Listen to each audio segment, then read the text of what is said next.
వెంకటరెడ్డి గారు, ఇప్పుడు అమృత్ పథకం అనేది Atal mission for rejuvenation and urban transformation. అంటే పట్టణాల్లో ఉన్న ప్రజలు ఎవరైతే ఉంటారో, ఎవరైతే నివసిస్తూ ఉన్నారో వాళ్ళ తాగునీటి అవసరాల కోసం, వాళ్ళ డ్రైనేజ్ సమస్యలు తీర్చడం కోసం, అట్లాగే వాటర్ కన్జర్వేషన్ బాడీస్ని బలోపేతం చేయడం కోసం, అట్లాగే దాంతో పాటుగా రీసైక్లింగ్ కానీ లేకపోతే అట్లాంటి వాటర్ని ఎట్లా ఏ విధంగా స్టోర్ చేసి రేపొద్దున మరి ఆ పట్టణ ప్రజలకి ఇవ్వాలని ఒక ఆలోచనతోటి ఈ యొక్క పథకాన్ని కేంద్ర ప్రభుత్వం నరేంద్ర మోడీ గారు ఆలోచించి తీసుకొచ్చిన పథకం. ఇది ఏంటంటే దగ్గర భారతదేశంలో ఉన్న 500 సిటీలకు ఎట్టి పరిస్థితుల్లో ఇవన్నీ కూడా కల్పించాలి, ఈ ప్రజలందరికీ కూడా కల్పించాలని ఒక ఆలోచన. దగ్గర 36% of the Indian population living in cities right now. By 2047కి ఇది 50%, మోర్ దెన్ 50%కి వెళ్ళే అవకాశాలు ఉంటాయి. అంటే ఇప్పటి నుంచి యాక్షన్ తీసుకోకపోతే ఇలాంటివి రేపొద్దున ప్రజలకి అవసరాల కొద్దీ వాటర్ దొరకపోవచ్చు, వాటర్ కష్టమవుతుందనే ఆలోచనతో దీన్ని తీసుకొచ్చారు. దీనికి దగ్గర 2,77,000 కోట్ల రూపాయలు ఖర్చు పెట్టి 500 సిటీలో ఉన్న ప్రజలందరికీ కూడా ఈ సదుపాయాలు కల్పించాలని ఒక ఆలోచనతో దీన్ని తీసుకొచ్చారు. దాన్ని మరి తెలంగాణ దాన్ని ఎవరు ఇంప్లిమెంట్ చేయాలి? రాష్ట్రాలు ఇంప్లిమెంట్ చేయాలి. కోటేశ్వరరావు గారు అన్నట్టుగా రాష్ట్రాలు ఎలా ఇంప్లిమెంట్ చేయాలి? పీపీపీ పద్ధతిలోనా, టెండర్ ప్రాసెస్ ఏ విధంగా చేయాలనేది వాళ్ళు నిర్ణయించిన తర్వాత దానికి ఫండ్స్ అంతా కూడా కేంద్ర ప్రభుత్వం నుంచి నిధులు వస్తూ ఉంటాయి. ఇలాంటి పథకాలన్నీ కూడా వాళ్ళ సొంత మనుషులకు, లేకపోతే పోయినసారి 10 సంవత్సరాల కాలంలో మనం కూడా చూసాం, రకరకాల వేల కోట్లు, లక్షల కోట్లు నిధులు వచ్చినాయి.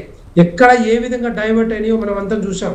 దాన్ని ఏ విధంగా 10,000 రూపాయలు ఉంటే 20,000 కోట్ల రూపాయలు, 20,000 ఉంటే 40,000 కోట్ల రూపాయలు ఏ విధంగా పెంచుకుంటూ పోయి దాన్ని తెలంగాణ ప్రజలందరినీ కూడా ఏ విధంగా ముంచారో చూసాం. ఆ విధంగా వెంకటరెడ్డి గారు ఒక్క నిమిషం అండి. కేటీఆర్ గారేమో 8,000 కోట్లు అంటున్నారు, మరి కోమిటిరెడ్డి వెంకటరెడ్డి గారేమో 3,300 కోట్లే ఇచ్చారు, నిధులు కేటాయించారు అంటున్నారు. ఇంకొక మాట కూడా వినిపిస్తోంది ప్రజల నుంచి, కొంచెం మోడీ గారు సౌత్ కంటే కొంచెం నిధులను ఆచితూచి విడుదల చేస్తూ ఉంటారు, నార్త్ వైపు ఎక్కువ మొగ్గు చూపిస్తూ ఉంటారు అని ప్రజల నుంచి వినిపిస్తున్న మాటలండి. మరి దీన్ని ఇంతకీ అమృత్ పథకం కింద ఎన్ని నిధులు విడుదల చేశారండి? అలాంటిది ఏమి లేదు. ఇప్పుడు నాకు తెలిసినంత వరకు 8,880 కాకపోవచ్చు, దాంట్లో 2,780 కోట్లు ఉండవచ్చు. ఒక్కసారి దాని క్లారిటీ రావాలి. ఎందుకంటే ఏదైతే ఈ పథకం కింద, ఎందుకంటే తెలంగాణ కొంచెం చిన్న రాష్ట్రం కాబట్టి ఆంధ్రప్రదేశ్ కంటే, మరి ఆంధ్రప్రదేశ్ లాగా మన తెలంగాణ రాష్ట్రానికి మనం ఎక్స్పెక్ట్ చేయలేము.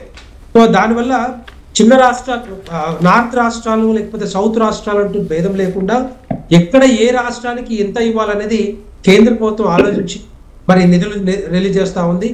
కానీ ఇలాంటి నిధులు ఎవరైతే తెలంగాణ ప్రజలకు అవసరమయ్యే నిధులే డైవర్ట్ చేయడం అనేది డెఫినెట్ గా తెలంగాణ ప్రజల్ని నిండా ముంచుతున్నట్టే ఉంటది.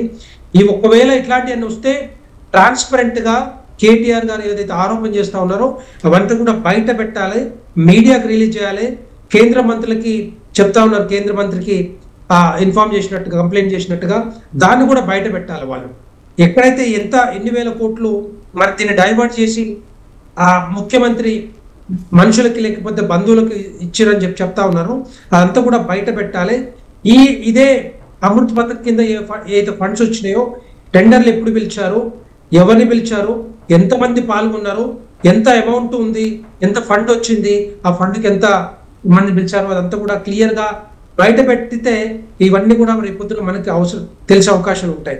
కానీ ఏదో అంటే నోరుకు వచ్చినట్టుగా 8,000 కోట్లు 10,000 కోట్లు అట్లా కాకుండా నీకు చిత్తశుద్ధి ఉంటే, దీని మీద నిజంగానే ఒక క్లియర్ నంబర్ ఉంటే, కేంద్ర ప్రభుత్వం నిధులు ఏదైతే విడుదల చేసిందో ఆ నిధుల నంబర్ ఏదైతే ఉందో అదంతా బయట పెడితే డెఫినెట్గా, ఒకవేళ పక్కదారి బట్టినే అంటే మాత్రం, లేదు అంటే ముఖ్యమంత్రి బంధువులకు కానీ వాళ్ళ మనుషులకు కానీ ఇప్పించుకుంటే డెఫినెట్ గా office of the profit violation of the office for the profit class కింద లేదా కరప్షన్ యాక్ట్ కింద వెంకటరెడ్డి గారు